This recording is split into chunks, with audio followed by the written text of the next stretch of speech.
बिस्मिल्लाहिर्रहमानिर्रहीम। अस्सलाम वालेकुम व्यूअर्स, कैसे हैं आप सब? आई होप सब ठीक होंगे। अल्लाह पाक सबको अपनी हिफाजत में रखे, हम सबके रिस्क में बरकत दे और हमारे दस्तरखानों को वसी करें। आमीन सुम्मा आमीन। वीडियो स्टार्ट करने से पहले एक छोटी सी रिक्वेस्ट है, अगर मेरी वीडियो पसंद आए तो उसे लाइक और मेरे चैनल को सब्सक्राइब करना मत भूलिएगा। तो जी, आज मैं बना रही हूँ फ्राई फ़िश, जिसके लिए मैंने ले ली है धोतर फ़िश। ये समंदरी फ़िश होती है और इसका टेस्ट बहुत ही मज़े का होता है। ये मैंने इसके स्लाइसेस कट करवा लिए थे और इसके बाद मैंने लिया है अदरक लहसुन और ये कुछ आपको मसाले नज़र आ रहे होंगे, जिसमें है पिसी लाल मिर्च, काली मिर्च और नमक। दैन ये है कॉर्नफ्लोर और मैंने लिए थे 2 लेमन बड़े, उसके जूस ले लिया मैंने। और ये है फ्राइड फ़िश शान का मसाला। अगर आप कोई और मसाला यूज़ करना चाहें तो आप वो भी कर सकते हैं, लेकिन ये शान वाला मसाला बहुत ज़्यादा मज़े का होता है, इसका टेस्ट बहुत ही अच्छा होता है। इसके अलावा इसमें कोई भी इंग्रेडिएंट्स नहीं जाएगा, बस यही इसके इंग्रेडिएंट्स हैं। दैन हम लेंगे एक बड़ा सा बाउल और उसके अंदर हम अपने सारे स्पाइसेस डाल देंगे। ये मैंने सबसे पहले अदरक लहसुन का पेस्ट डाल दिया इसके अंदर। दैन ये मेरे पास है लेमन जूस, ये मैं इसमें ऐड करूँगी। फिर है मेरे पास स्पाइसेस, जिसमें मैंने आपको बता दिया था पिसी लाल मिर्च, काली मिर्च एंड नमक।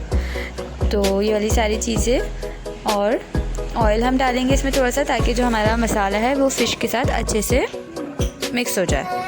अब मैं इसमें ऐड करूँगी शान का फ्राइड फ़िश मसाला।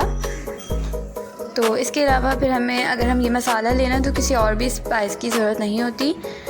तो इसमें सारी चीज़ें क्योंकि होती हैं। और ये है मेरे पास कॉर्नफ्लोर, ताकि थोड़ा सा जो ऊपर लेयर होगी वो अच्छे से आ जाए, कड़क सी थोड़ी सी ना।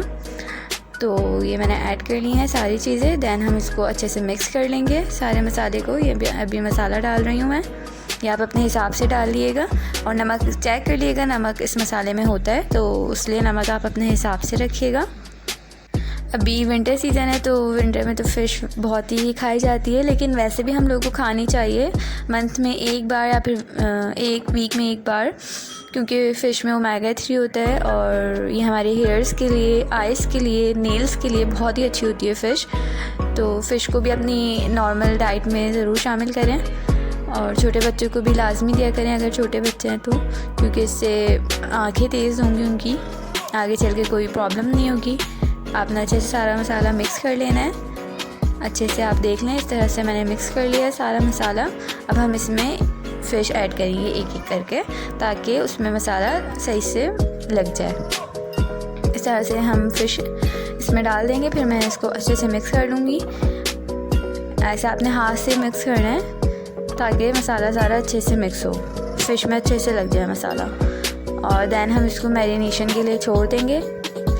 अगर आपके पास ज़्यादा टाइम है तो आप 2 से 4 घंटे छोड़ दें, वरना 1 आवर भी सही है। तो ऐसे हम सारा मसाला लगा लेंगे।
मैंने सबसे पहले ऑयल को हीट अप कर लिया है। दैन अब ये जो मैं मैरिनेट की हुई थी फ़िश, वो ऑयल में ऐड कर दूँगी एक एक करके, ताकि अच्छे से फ्राई हो जाए और इसका कलर बहुत ही प्यारा सा आएगा। आपने इसको पलट देना है। अगर आप डीप फ्राई करना चाहें तो वो कर लें। इस तरह से हम फ्राई करेंगे इसको, बहुत ही मज़े की फ़िश बनेगी। आप लोग ज़रूर ट्राई कीजिएगा। और अगर मेरी रेसिपी पसंद आए तो फिर मुझे कमेंट में भी बताइएगा कि आपको मेरी रेसिपी कैसी लगी। ये वाली फ़िश आप चपाती से भी ले सकते हैं, साथ में आप कोई रायता या फिर इमली वाली चटनी सर्व कर लें, लेकिन यहाँ पे हम लोग ऐसे ही खा रहे थे ड्राई, मतलब चपाती के बगैर। तो ये हमारी अच्छे से फ्राई हो गई है। देखें इसका कलर कितना प्यारा है। जलाना नहीं है आपने, इसको स्लो हीट पे रखना है। ये बहुत जल्दी गल जाती है धोतर फ़िश, तो उसमें ज़्यादा टाइम नहीं लगता है और उसका टेस्ट भी बहुत ही मज़े का होता है। तो आप फ्रेश लें और फ्रेश बनाएं। फ्रिज में रखी हुई जो फ़िश होती है वो बहुत अजीब सी हो जाती है, उसमें स्मेल सी भी आ जाती है। तो फ़िश तो फ्रेश ली जाती है और फ्रेश ही खाई जाती है, उसका मज़ा ही कुछ और होता है। फ़िश रेडी है। अब मैं आपको डिश आउट करके दिखाती हूँ इसको। दैन हम ऊपर से थोड़ा सा चाट मसाला और लेमन को स्प्रिंकल कर लेंगे, तो उसका टेस्ट और ज़्यादा इन्हेंस हो जाएगा। बहुत ही मज़े की बनी थी, आप लोग ज़रूर ट्राई कीजिएगा। मिलेंगे अगली वीडियो के साथ, जब तक के लिए अल्लाह हाफ़िज़।